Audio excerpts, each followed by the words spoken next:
What's good, y'all? It's your boy Muhammad Sanu. We here live at the Trail Report. You know what I'm saying? My boy C Hill. Y'all better stay tuned. You heard? Being talk. So the San Antonio Spurs have done it, making it back to the NBA Finals for the first time since 2014. Congratulations to the San Antonio Spurs. They have such a great team, a great attitude about them. I always have loved the Spurs. I guess you would say aura, like around their organization and like how they play. Like I love that, and I'm pretty sure you guys have probably noticed this trend. If you haven't, I'm about to let you know. I love teams that have that like work ethic, like grinding type, hard working type teams. I love teams like that.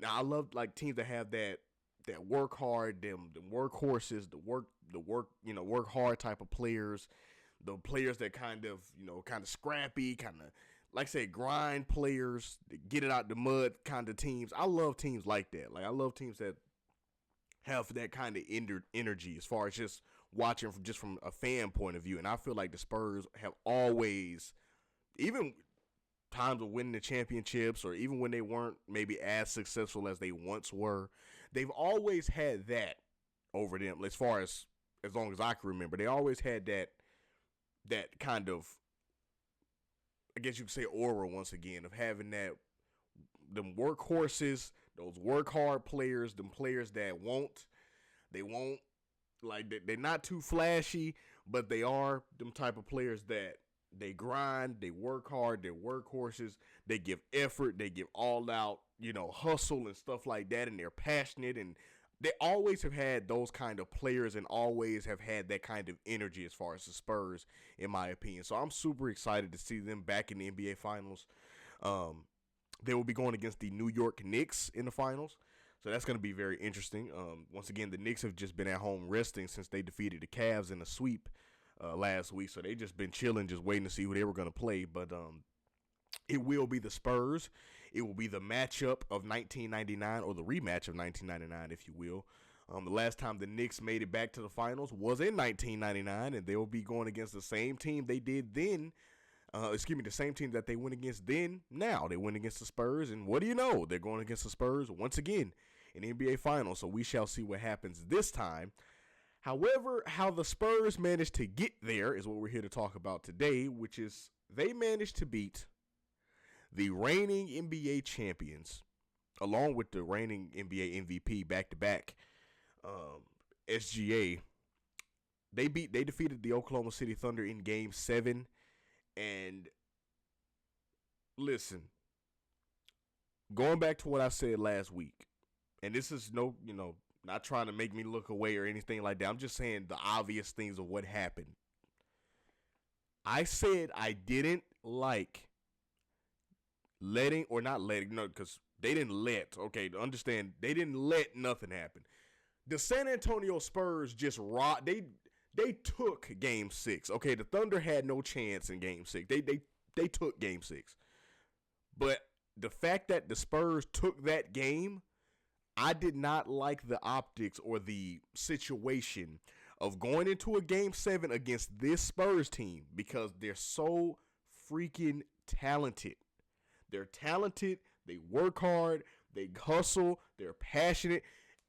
Like I said in the video, I think a couple videos ago last week, they are literally, they're the Thunder last year. It's just they were going against the Thunder, but they were the Thunder last year. That's what the Thunder were. The Thunder were a team. Yeah, they didn't have too much experience. Yeah, they didn't have, too much experience of being like, oh yeah, I've done this and I've done that and I've been to the finals and stuff like that. They had Alex Caruso to be their veteran, but they didn't really have too much of that like experience and stuff that they can relate to off just being familiar with. They were just a young team that just knew they could out hustle you, out passion you, out rebound you, out physical you. They just were a young, gritty team. That's what the Spurs are this year. They were in that same situation going against the Thunder. The Thunder are still that gritty team, but now they have the experience of going to the finals, being NBA champions, going they now know what it's like to go through the playoffs and win a championship, and how focused you have to be, and how committed you have to be, and how just like locked in you have to be to win a championship and hoist a Larry O'Brien trophy. They know how locked in and how committed you have to be to that. They have the experience now. They didn't have it last year. That's the position that I feel like the Spurs were in this year. They have the players, as far as they have a great supporting cast. They have their superstar in Wemby. They have everything. They just didn't have the experience part yet. But once again, experience can be, in my opinion, surpassed if you do it like the Thunder did. And that's exactly what the Thunder did. The Thunder, they had a veteran. They had a veteran, cool. But if you just put in your mind that we're going to use the things that we can control, because here's the thing. The Spurs can't control that they have no experience. They can't control that. No matter how much money they want to pay or whatever, they cannot control the fact that they've never been to the finals or been at this point of the playoffs in a long time. They can't control that. Now, what they can control is what they controlled. They control the fact that they can out hustle you, just like the Thunder from last year. They can control that, just like the Thunder from last year. They can out hustle you, out passion you, out physical you, and out heart you. They can do all of that. They can just do all that because that's what they can control. They can control all of those things. The same position that the Thunder were in last year. That's why I said both of these teams, the Thunder and the Spurs, had so many similarities in my eyes. That's why I say this is a great. It was a great matchup, and I cannot wait. I hope, please, basketball gods, let us get this matchup next year in the playoffs, or however many years to come in the playoffs in the future, please, because these are our two faces of the league.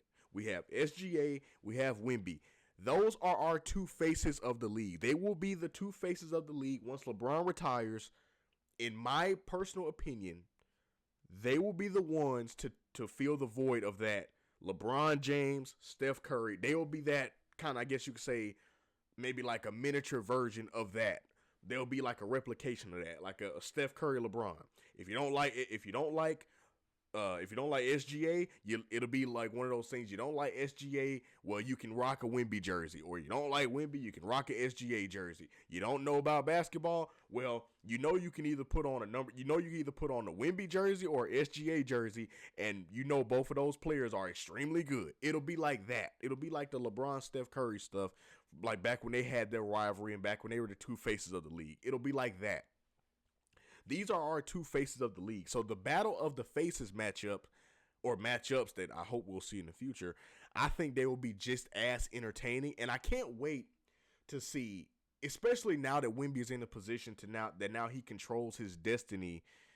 Well, obviously it's a team accomplishment, so Wemby can play out of his mind. But if the Spurs don't come to play, then he ain't gonna win no championship. But he, in a way, controls his destiny to get a championship, because these matchups are going to be even more interesting now because, once again, kind of like the Steph Curry-LeBron rivalry, it's interesting because as a LeBron fan myself, and I also happen to love, I'm a LeBron fan and I also love Curry, so it's like I don't, it's no hate or anything. I love both of them. Both of them are great, amazing players, and like they are so freaking talented. Both of them are generational. It's amazing. Same thing with SGA and Wemby. If Wemby can get a title this year as well, going against the Knicks, if he can get a title this year as well, I think the matchups, they're already going to be great. Don't get me wrong. But the matchups, I feel like, are probably going to be even better, because it'll be like, okay, y'all are playing from an even playing field. And yeah, SGA got the MVPs. He got the MVPs. And I think that's because, and I think Wemby's MVP is on the way, but I'll be honest, I think SGA has gotten the MVPs, one, because he deserved it. Let's not get that twisted. He deserved both of them MVPs. One, he deserved them, but also I feel like he's getting the MVPs rightfully so, because I feel like he probably will be more, as far as like the accomplishment side, maybe. I feel like he'll have a lot of accomplishments at the end of his career just because how he plays. Like the way he plays the game, like the way SGA plays the game of basketball, he he naturally like is that he naturally can go off for like 50 points. Like he naturally can do that. Wemby can too, but Wemby is more like a Jokic. Like Jokic, as you know, Jokic has won MVPs, a couple times. That's no problem. That's why I say Wemby's MVP is on the way, but SGA has that style of play to where it takes nothing. He doesn't really need anyone else for him to get his. Wemby, I feel like, will be more of a Jokic, where like, yeah, Jokic is cool. Like Jokic is great. Jokic is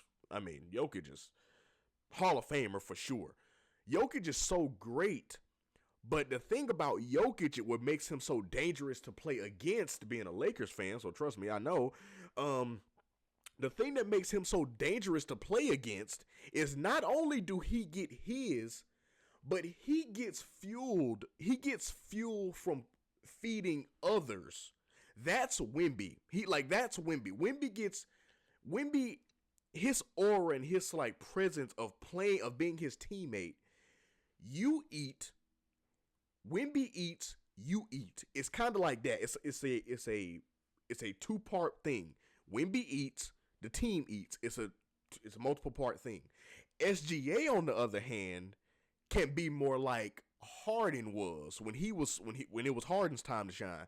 Harden didn't need CP3 or whoever else to go off. Harden can get 60 and be good.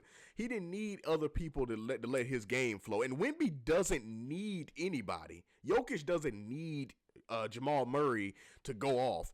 But for Jokic to be at his best, Jamal Murray gonna be doing his thing too. So it's kind of like that. But the reason why I say this matchup was great is because you got the chance to see the two faces of the league battle against each other. The series was great as far as the entertainment value. Now, as far as, like I said, the OKC side, as far as losing the series, I feel like they lost this series, I really do, when they lost that game 6. I told you guys going into that game 6, you have to close it. When you have a team like the Spurs 3-2, you gotta close the door. You just have to. Yes, you can win in game 7, but it's too much of a chance and it's too much confidence that you are giving a team like the Spurs. The one thing you do not give a team like the Spurs or like OKC last year, you don't give them confidence. Because if you give them a little bit of hope and confidence that, oh, wait a minute, we can roll into game 6 and we can take game 6 like that, because they just rolled in game 6. They, like I said, they robbed the game. The Thunder didn't give a game 6. No. The Spurs came in and robbed games. They took it. They said, listen, the Spurs said, give me everything, and the Spurs said, give me everything, and the Thunder cooperated. Okay, that's what happened in game 6. So they didn't, the Thunder had nothing to control in game 6. That game was over from the jump. However, still, going into that game, for the Thunder to win this series, they had to win that game 6. And for that not to happen, I feel like that was the beginning of the end, because they gave the Spurs a little confidence. And then when that happened, a team like the Spurs that is already talented, so then you gave them what you can't afford to give them, which is confidence. Oh, they're going to take that and run with it, as they did. They took that confidence right into game 7, rolled to the victory. I mean, perfect example. If you don't believe me, check this out. Victor Wembanyama had 22.7 rebounds in game 7, right? That's cool, right? But check this out. 7 players for the Spurs had double figures. That's why you cannot give a team like the Spurs confidence, because when you give a team like the Spurs confidence, and the Thunder already know this, because once again, they were this team last year, so they already know this. Once you give a team like that confidence, it spreads all the way around. So I'm talking about the last player on the bench is confident that they can win this game. The last player on the bench, if he gets put into game 7, in his mind, he's on a level of confidence to where he don't believe it's any possible way, pretty much, that they losing this game. So he's going to play like he's confident, and it regenerates around the whole team. The whole team is just playing confidently. It's no doubt in their mind. You didn't let the doubt creep in when they were down 3-2. It creeped in then, but then you let them even the series. Ain't no doubt in their mind now. Game 7, they like, oh, we finna win this. Ain't no doubt in their mind. We finna win this. It's just like that. So you cannot let a team like the Spurs get that confidence, and the fact that they did, I think that was the beginning of the end for the Thunder as far as letting the Spurs get that win in Game 6. I felt like that was the spark they needed, and going into Game 7, like I said, I did not like those optics of taking this Spurs team to a Game 7. Even though I love the Thunder, I love SGA, I love the Thunder's work ethic and their story and their passion and their hustle and their physicality. I love everything about that in the Thunder. However, I also love everything like that with the Spurs because they match each other on all of those accords. So I didn't like taking this Spurs team into a Game 7. And when they did, what I thought would happen ultimately did. Spurs had too much confidence, and they rolled into Game 7, got that win, and now they go into the finals. They went into Game 7 once again, not having a doubt in their mind that they were going to win that game because, I mean, they won Game 6. So they were in their mind thinking, well, if we made it this far, we might as well go ahead and go to the finals then. That's what they were thinking. It's just that mentality, the underdog mentality. That's what I think it was. Now, as far as SGA, I know he got a lot of flack for Game 6 because people were, he had a down game. And I'm not one of those people, you have a down game. I'm one of them people like, okay, on to the next one. Like, okay, SGA had a down game in Game 6. The whole Thunder had a down game in Game 6, so I don't blame that on it. The whole Thunder had a down game, okay? Like I said, they had no chance in Game 6, so the whole Thunder had a down game. So I don't give SGA any flack for that. He had a down game. Okay, that's gonna happen. We're human. That's gonna happen. But SGA definitely bounced back on his performance like I thought he would. It's just, like I said, just was a bad performance all around in Game 6. But Game 7, he did bounce back. He had, make sure you get it right, he had 35 points and 9 assists, but it just wasn't enough. The Spurs, they had too much confidence, but SGA did everything I think he could have to get the win.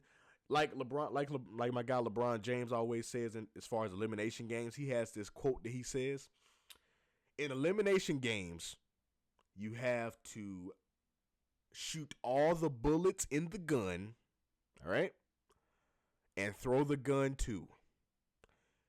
SGA shot all the bullets in the gun, and he threw the gun too, and it wasn't enough. That's just what it was. And so, but as far as the series, I think the series was great. The Battle of the Faces, at least what I call the series, that's what I call it, the Battle of the Faces, because these will be our two faces of the league. I'm just being honest, in my personal opinion. The series was great. Like I said, the Thunder, they gave the Spurs the spark they needed, and the Spurs just ran with it as they should have, rightfully so. They ran with it all the way to the NBA Finals. So we're going to see how this NBA Finals shapes up. We're going to be talking about it for sure over here on the Chill Report. It's going to be interesting. I can't wait to see what happens. That preview is going to be interesting. I can't wait to just ponder, if you will, on how, Brunson and how the Knicks coming off of, make sure I get that number right as well, the Knicks coming off of, let's get that right, I think 11 straight games, 11 straight won games in the playoffs. I'm interested to see. I don't think this is going to happen, but this just hit me mid-thought. I don't think in any possible way this is going to happen. But if somehow the Knicks can continue their run, they're already on 11 straight games, right? If they can continue that into the finals, and somehow, this is not going to happen. It's not going to happen. It's not going to happen. But if they somehow sweep the Spurs too, oh my God, Jalen Brunson might be. He already is getting his props for leading the Knicks to the finals. Okay. But if somehow they can do what they've been doing against the Spurs too, this is going to be very interesting. I don't think in any possible way that's going to happen. The Spurs are too good, and Wemby is too prepared to get swept or to get dominated in the NBA Finals. I think this series is at the very least, I think this series, either way, Knicks or Spurs, is going to at least 6 games. At least. I want 7, but it's going to at least 6. It's no. Both teams are too hungry and too witted to let this be a quick series. So it's going to be interesting as far as that. We're going to talk about that later on this week. That's going to be great. But as far as the Thunder and Spurs series, it was a great series. Congratulations to the Spurs once again. For the Thunder, got to give it a run. Got to reset and give it another run next year. But congratulations once again to my boy SGA for winning MVP. And congratulations also to our two faces of the league, in my personal view, SGA and Wemby, because like I said, once LeBron retires, it's torch carrying time for the both of you. So congratulations to both of them on that, and congratulations to Wemby and the San Antonio Spurs. Wemby on his second season, but also to the San Antonio Spurs for making it back to the finals for the first time since 2014. That's what's up. This is going to be interesting.